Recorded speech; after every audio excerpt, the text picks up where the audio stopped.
భూషణ కేశ మృదు పద్యం ఉంది. అంటే మాటలకి ఎంత విలువ అనేది. ఎంతో భూషణ కావు భూమి మేంగ తారాలము భూషణ కేశ మృదు భూషణుచు సద్భూషణమే సభూషితము భూషణులన్నీ నశించు నన్నీయునని వాళ్ళందరూ వాళ్ళ ప్రశంసల వర్షం నాకు ఈ పద్మభూషణ్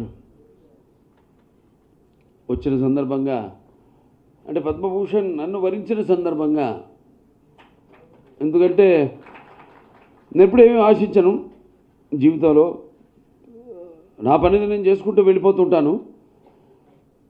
కాబట్టి పదవులకు నేను అలంకారమేమో కానీ పదవులు నాకు ఇప్పుడు అలంకారం కాదు.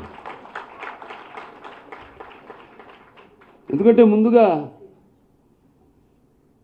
ఏది నేను సాధించిన జీవితంలో ఇంకా ఎంతో చేయాలి అన్న ఒక స్ఫూర్తి ప్రదాత మా నాన్నగారు. విశ్వవిఖ్యాత నట సార్వభౌమ అన్ని సందర్భాల్లో చెప్తుంటాను. ఎందుకంటే నాకు ధన్యమైన జన్మనిచ్చి నన్ను మీ అందరి గుండెల్లో ఆయన ప్రతిరూపంగా నిలిపినందుకు, అలాగే విశ్వ నటరూపం ఎలా ఉంటుందో చూపించిన దైవాంశ సంబుతుడు కారణ జన్ముడు నా తండ్రి గురువు దైవం విశ్వవిఖ్యాత నట సార్వభౌమ నటరత్న తెలుగుదేశం పార్టీ వ్యవస్థాపకులు డాక్టర్ పద్మశ్రీ నందమూరి తారక రామారావు గారు. ఎందుకంటే మనం ముందుగా రకరకాల స్టేజెస్ ఉండే ఒక మనిషి జీవితంలో. అంటే షేక్స్పియర్ చెప్పినట్టు ఇదంతా ఒక ఇప్పుడు కూడా నటనే.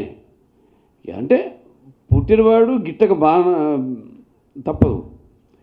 కాకపోతే షేక్స్పియర్ చెప్పినట్టు ఇదొక స్టేజ్.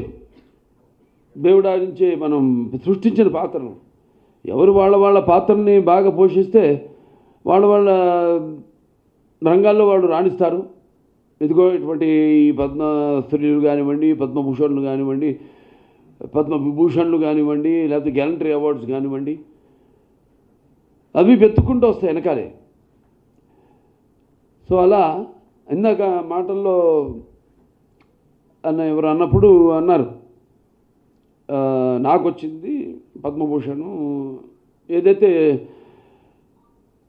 మీకు దూరంగా ఉందో, అంటే ఇవాళ నాకు వచ్చింది ఇవాళ మీ అందరికి వచ్చినట్టే నేను భావిస్తాను. కానీ ఒకటి పరోక్షంగా కాకుండా ప్రత్యక్షంగా కృషి ఉంటే మనుషులు ఋషులు అవుతారు, మహాపురుషులు అవుతారు అన్నట్టు